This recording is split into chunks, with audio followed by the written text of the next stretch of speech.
నమస్కారం అందరికి. ఇది ఇంటర్మీడియట్ సెకండ్ ఇయర్ వాళ్ళది సెకండ్ యూనిట్ ఎస్ఏ ఆన్సర్స్ లో ఇంపార్టెంట్ క్వశ్చన్స్ చెప్తున్నాను. ఫస్ట్ క్వశ్చన్ ఏంటంటే, explain the fundamental rights as incorporated in the Indian constitution. Indian constitution లో ఏవైతే ఫండమెంటల్ రైట్స్ ఉన్నాయో వీటి గురించి చెప్తున్నారు. సో ఇండియన్ కాన్స్టిట్యూషన్ గ్యారంటీస్ ఎన్ని ఫండమెంటల్ రైట్స్? 6 ఫండమెంటల్ రైట్స్ ని గ్యారంటీ చేస్తుందంట మనకంటే ఇస్తుంది. ఆ ఫండమెంటల్ రైట్స్ ఎక్కడ ఎక్స్ప్లెయిన్ చేయబడ్డాయంట? Part 3 of Indian constitution. ఎక్కడ నుంచి ఎక్కడ వరకు? 12 నుంచి 35 వరకు. సో అవి కింద ఎక్స్ప్లెయిన్ చేయబడి ఉన్నాయి 12 నుంచి 35 వరకు. సో ఫస్ట్ 14 నుంచి 18 వరకు, అంటే 14 నుంచి 18 వరకు మనకి రైట్ టు ఈక్వాలిటీ అనేది ఉంది.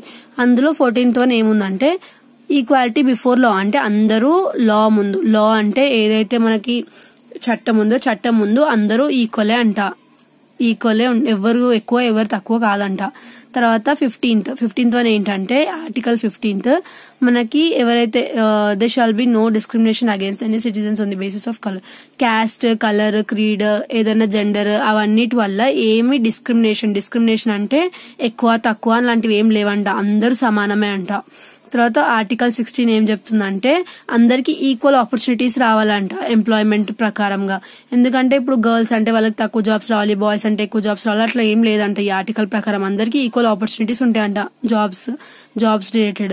అబాలిషన్స్ అన్టచబిలిటీ, ఒకప్పుడు ముట్టుకోకూడదు వాళ్ళని, ఈ జాతి వాళ్ళని ముట్టుకోవద్దు ఆ జాతి వాళ్ళని ముట్టుకోవద్దు అని అట్లా ఉంటుండే కదా. సో ఈ ఆర్టికల్ 17 ఏం చేసిందంటే ఆ అన్టచబిలిటీని రిమూవ్ చేసేసింది. అన్టచబిలిటీ అంటే అంటరానితనం అంటారు, అంటే ముట్టుకోకూడదు వాళ్ళని వీళ్ళని అంటారు కదా. సో అది తీసేసింది ఆర్టికల్ 17. తర్వాత ఆర్టికల్ 18 ఏం చెప్తుందంటే స్టేట్స్ దట్ నో టైటిల్స్. మన స్టేట్ అంట ఏవైతే టైటిల్స్ ఏ టైటిల్స్ ఇవ్వకూడదంట. ఎలాంటివి ఇవ్వచ్చు అంటే only military, academic shall be conferred by the state. Only state ఎలాంటి టైటిల్స్ ఇవ్వచ్చు అంట? మిలిటరీ వాళ్ళకి, ఇంకా అకాడమిక్ ఏమన్నా టైటిల్స్ ఉంటే అవి ఇచ్చుకోవచ్చు అంట, వేరేవేం ఇవ్వలేదంట ఈ ఆర్టికల్ ప్రకారం.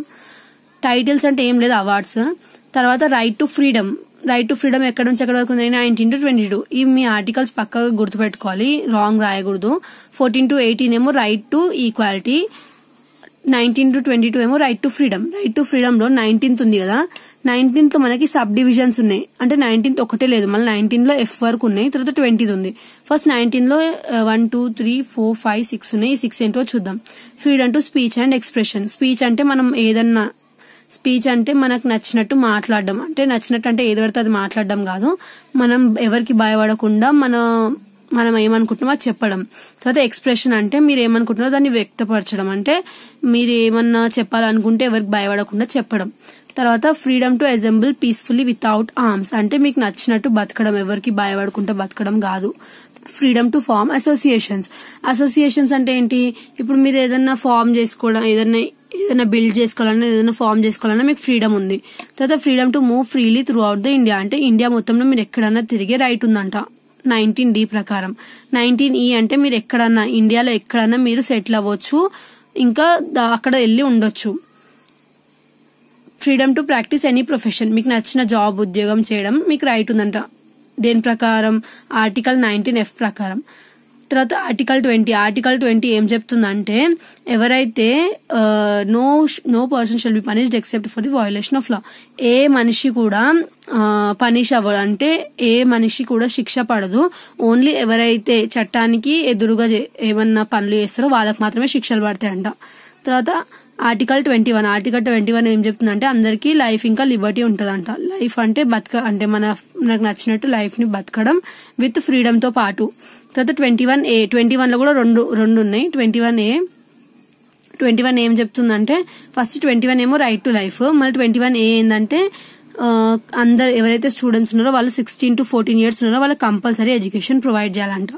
తర్వాత ఆర్టికల్ 22 ఏం చెప్తుందంటే ఎవరైతే పర్సన్ ఎవరైనా మిస్టేక్ చేసిండ్రు అనుకో వాళ్ళకి అరెస్ట్ ఉట్టిగానే చేయొద్దు, వారెంట్ ఉంటేనే అరెస్ట్ చేసే రైట్ ఉందంట వాళ్ళకి. తర్వాత రైట్ అగేన్స్ట్ ఎక్స్ప్లాయిటేషన్, దీంట్లో 23, 24 ఆర్టికల్స్ ఉన్నాయి. 23 ఏంటంటే ఎవరైతే హ్యూమన్ బీయింగ్స్ ని అమ్మడము కొనడం చేస్తారు కదా, అది ఇందులో ప్రొహిబిట్, అంటే చేయకూడదు అని చెప్పి ఇందులో మెన్షన్ చేసింది. ఎవరైనా చేస్తే ఈ ఆర్టికల్ ప్రకారం వాళ్ళని అరెస్ట్ చేయొచ్చు. తర్వాత ఆర్టికల్ 24 ఏం చెప్తుందంటే ఎవరైతే 14 years కంటే బిలో చిల్డ్రన్, 14 years అన్నా 14 years కంటే బిలో చిల్డ్రన్ ఉన్నారో వాళ్ళు డేంజరస్ ప్లేసెస్, ఎలాంటి ప్లేసెస్? ఫ్యాక్టరీస్ ఇంకా మైన్స్ లో వర్క్ చేయకూడదు.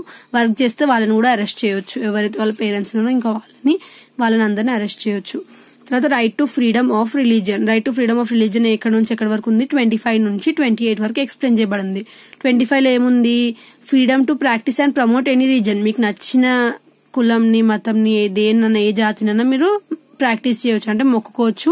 ఆ దేవుణ్ణి మీకు ఎవరు రెస్ట్రిక్ట్ చేయరు, అది మొక్కాలి, ఈ దేవుణ్ణే మొక్కాలి అని చెప్పి.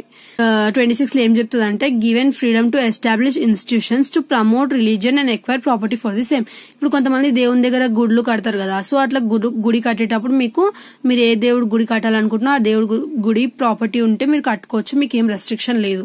సో ఎవరైతే no taxes collected to promote any reason, ఏదైనా రీజన్ ని ప్రమోట్ చేయడానికి టాక్సెస్ ఏం కలెక్ట్ చేసుకోరు. తర్వాత 28 ప్రకారం no religious instructions in schools and colleges. Schools ఇంకా కాలేజెస్ లో రిలీజియస్ ఇన్స్ట్రక్షన్స్ అంటే నువ్వు హిందూవి, నువ్వు కింద కూర్చోవాలి, నువ్వు వేరే జాతి వారివి, నువ్వు అక్కడ ఉండాలి, ఇక్కడ ఉండాలి, అట్లా ఏం చెప్పారంట, అలాంటివి ఏం రెస్ట్రిక్షన్స్ ఉండవంట ఈ ఆర్టికల్ ప్రకారం. తర్వాత cultural and educational rights. Cultural and educational rights లో ఏమున్నాయి, 29, 30. 29 ఏంటి, freedom to preserve and promote their languages and culture. ఏమేం ప్రమోట్ చేయడానికి, లాంగ్వేజ్ ఇంకా కల్చర్ ని ప్రమోట్ చేయడానికి. ఇంకా admissions are not given in the government schools on the basis of reason. Government schools లలో అంటే ఏదైతే కులం ఇంకా ఏదైతే మన రిలీజన్ ఉందో దాని ప్రకారం అడ్మిషన్స్ అలాంటివి ఏం తీసుకోరంట, ఎవరైనా వెళ్ళి జాయిన్ అవ్వచ్చు. తర్వాత ఆర్టికల్ 30లో ఏం చెప్తుందంటే ఎడ్యుకేషనల్ ఇన్స్టిట్యూషన్స్ ఇంకా పెంచాలంట, అంటే ఎస్టాబ్లిష్ చేయాలనుకుంటున్నారు, అంటే ఎవరి కోసం, మైనారిటీస్ కోసం. తర్వాత right to property. Right to property ఇప్పుడైతే లేదు, ప్రస్తుతం తీసేసి దీన్ని ఏం చేసినారు, ఒక లీగల్ రైట్ చేసినారు. బట్ ఇది కూడా రాయాలి మీరు ఎగ్జామ్ లో. రైట్ టు ప్రాపర్టీ అంటే ఏంది, right to property was delegated from the fundamental list. అంటే ఇప్పుడు నేను చెప్పిన ఫండమెంటల్ లిస్ట్ నుంచి తీసేసి దీన్ని ఏం చేసినారు, లీగల్ రైట్ చేసేసినారు. Right to constitutional remedies. Right to constitutional remedies ఏ ఆర్టికల్ కింద వస్తుంది, 32 ఆర్టికల్. ఇది ఏం చేస్తుందంట, this right protects all other rights, code protects our rights if violated by using writs. అంటే ఇది ఏం చేస్తుందంట, ఈ ఆర్టికల్ ప్రకారం ఏం చేస్తుంది అంటే ఇవి అన్ని వేరే రైట్స్ ఏమున్నాయి అవన్నిటిని ప్రొటెక్ట్ చేస్తుంది. అంటే ఇది కోడ్స్, ఏదైతే కోడ్స్ ఉన్నాయో అవి మనం రైట్స్ ని ప్రొటెక్ట్ చేస్తాయంట ఈ ఆర్టికల్ ప్రకారం. తర్వాత conclusion, fundamental rights are not absolute, certain restrictions can be imposed on them. Absolute అంటే ఫిక్స్డ్ గా లేవంట, సర్టెన్ రెస్ట్రిక్షన్స్ అంటే ఏమైనా చేంజెస్ కూడా రావచ్చు ఫ్యూచర్ లో.